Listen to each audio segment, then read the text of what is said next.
So back in the back of the truck again today. In yesterday's video, I noticed that I didn't tighten two of the bolts up or here. I mean, it's not that critical. It's just for the rollers. There's no weight on it. So I thought I would tighten those up. I don't know why I didn't tighten those up. I checked everything else. Everything else is tight. But when I put this on, I didn't put those on tight enough. Let's see if I got enough tools over here to do this.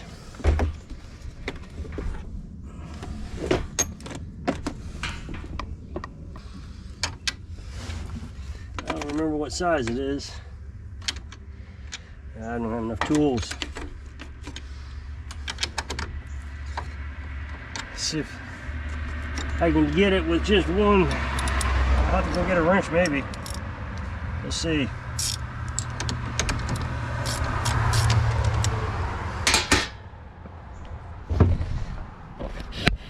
That's the only bad thing about having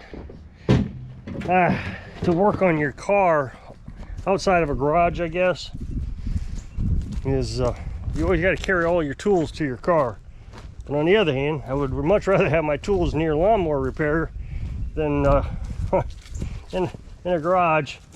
One of the things that worries me though when I do this is I get all my tools mixed up or lost or dropped in the grass, or I forget to pick something up. At least over here, if it's sitting on the concrete, it's hard to miss. See if we can find a 13. The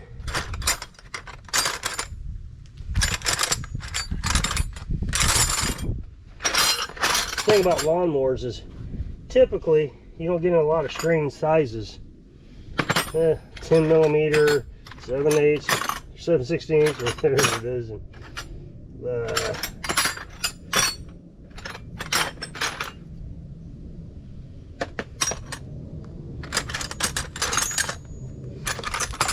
found one. So I was back on Facebook again today. I just don't, well, even last night I started answering questions on lawnmower repair on the Facebook group.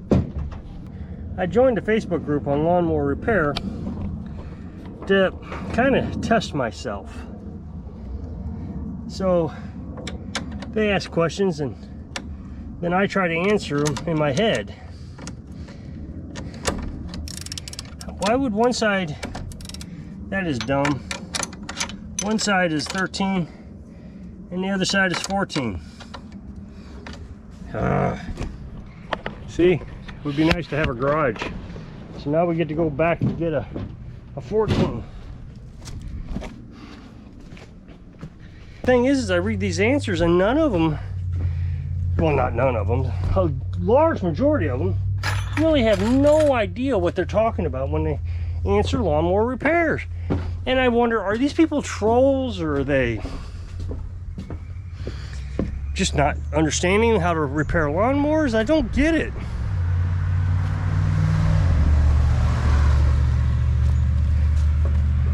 So yesterday, somebody said, how do I get this carburetor off? It won't slide off.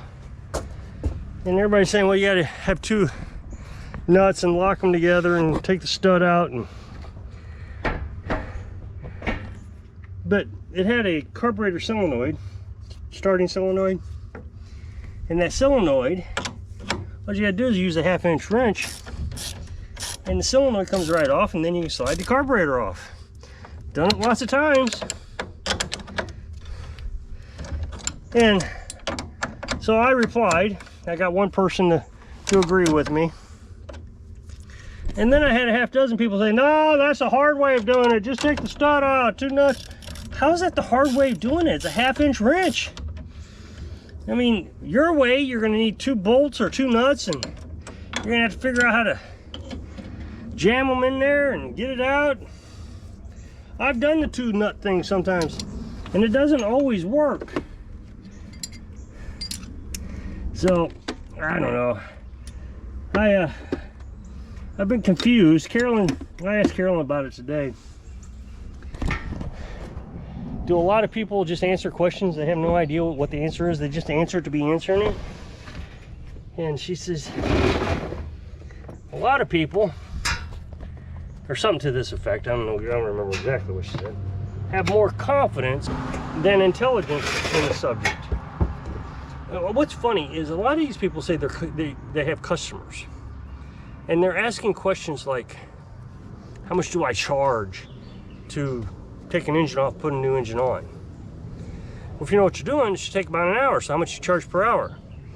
Some of these people are asking phenomenal prices. Oh, anywhere from $200 to $400. $200 to $400 to take one engine off, put a new one on? If it takes you 4 hours to do that, you have no business to be doing it. And if you are charging for 4 hours, or you know, it does take you 4 hours, you shouldn't be charging for 4 hours. That's on you, not the customer. $400. For what?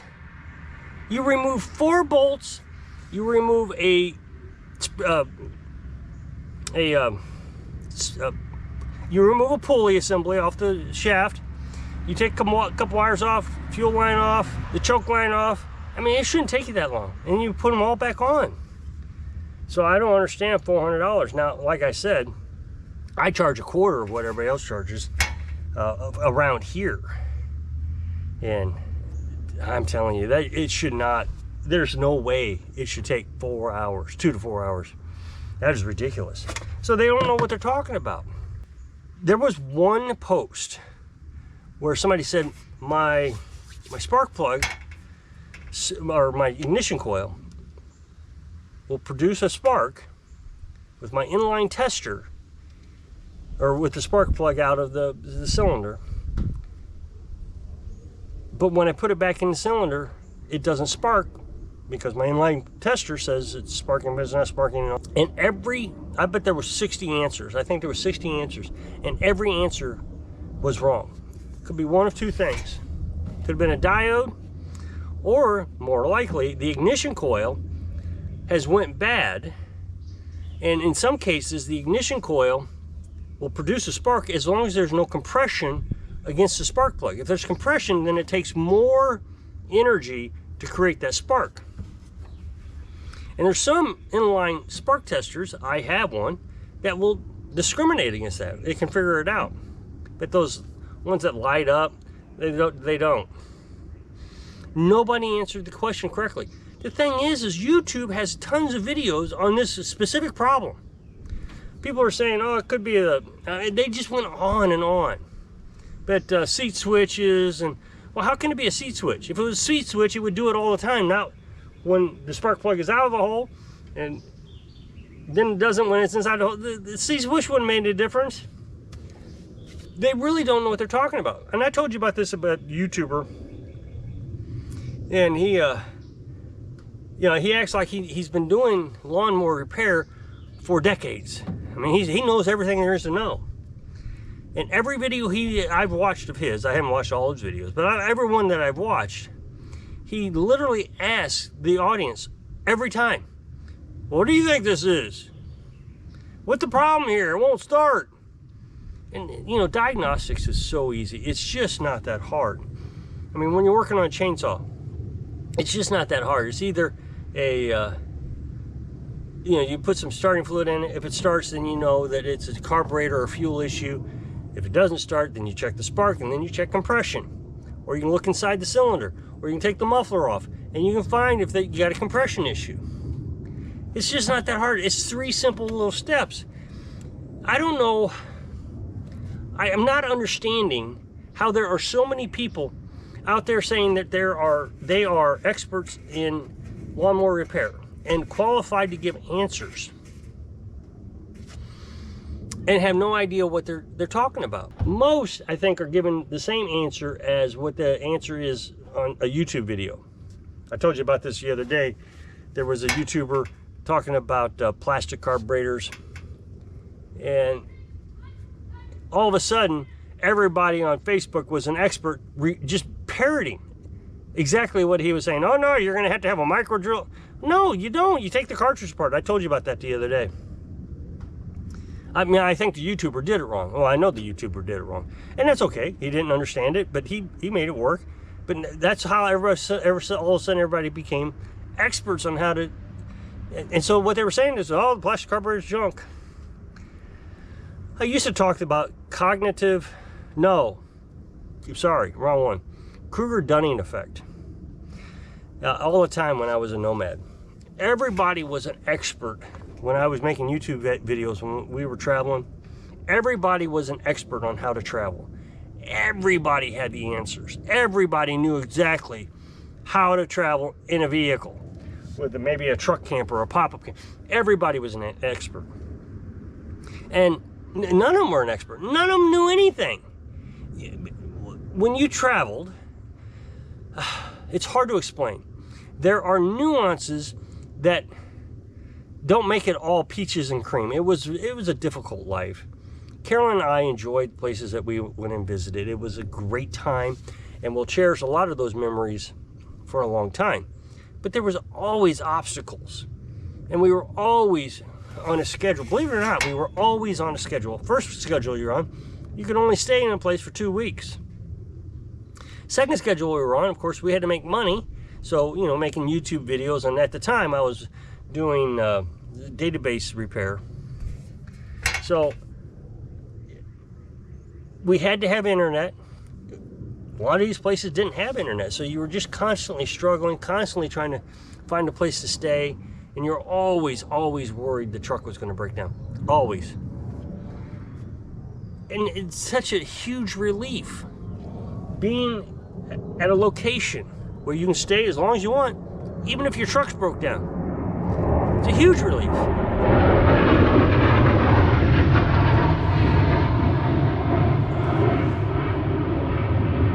You know, if I had to call someone and ask for a ride or get a taxi, I can do that here.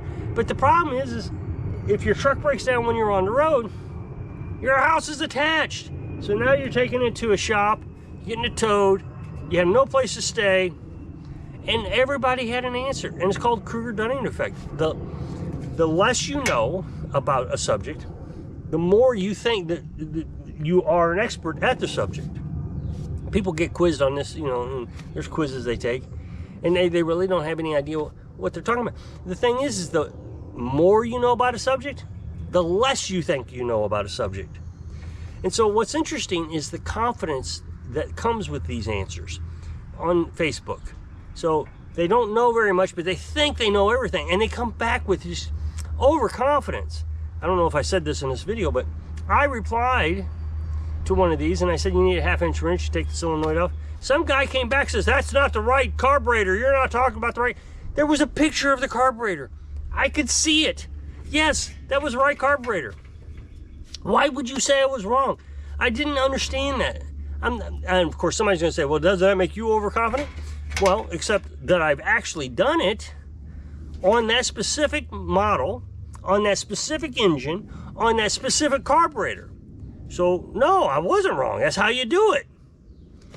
And the other thing you got to do is you can go to the parts diagram, which I did, just to make sure when he said I was wrong, I want to wait. So you go to parts diagram for that engine, and you look at the diagram, and sure enough, you have to remove the solenoid. So, no, I mean, it only took me an extra step just to figure out if I was right or wrong. So, I don't understand the overconfidence, especially to tell someone they're wrong. I don't tell anybody they're wrong, ever, because I might be wrong, and that would be really embarrassing. So, I don't know. I just was on this rant today about Kruger-Dunning effect. It really affects people, and they never stop to think, maybe I don't know everything. But the thing that bothers me is you get on YouTube, you learn a subject, and all of a sudden you think you're an expert. Well, no, you're not an expert. You're only as smart as the guy who taught it to you. Now you need to get some experience. Now you got to work on things. Now you got to do whatever it is there is no way I will ever stop learning. Over the winter, when I had time and there was nothing to do, I spent an enormous amount of time just watching lawnmower repair videos. I mean, I feel like I know a lot about them, but there was lots of tips and tricks that I've never thought about. One of the things that has saved me a ton of time this year is not having to remove mower decks. You raise the front end up, you drop the front of the mower deck down, and everything's accessible. You don't have to take all the pieces out. It just falls down, It's so simple. That was a huge trick that I learned. So no, I have the room to learn more. So why would I sit here and say I'm an expert and tell somebody they're wrong? No, I can't do that, that's wrong. So I don't know, I just had to have a rant today. So if you'll click this up next box, it'll take you to a video where I was working on something on my other channel. So if I can inspire you to not fall into Dunning-Kruger Dunning effect when you're living your dreams. Thanks for watching.